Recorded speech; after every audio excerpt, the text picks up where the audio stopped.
শুভ সকাল বন্ধুরা, সবাইকে জানাই শুভ সকালের শুভেচ্ছা ও ভালোবাসা। আজকের দিনটা আমার জীবনের সুন্দর একটা দিন,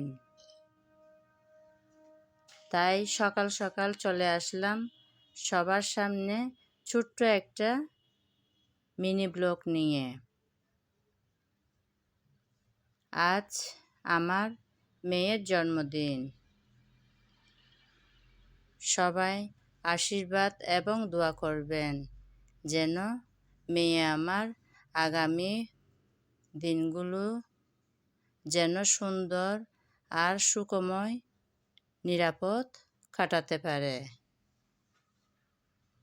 আমিও আশীর্বাদ করি যেন আগামী দিনগুলো তোমার সুন্দর ও নিরোগ দীর্ঘায়ু হয়।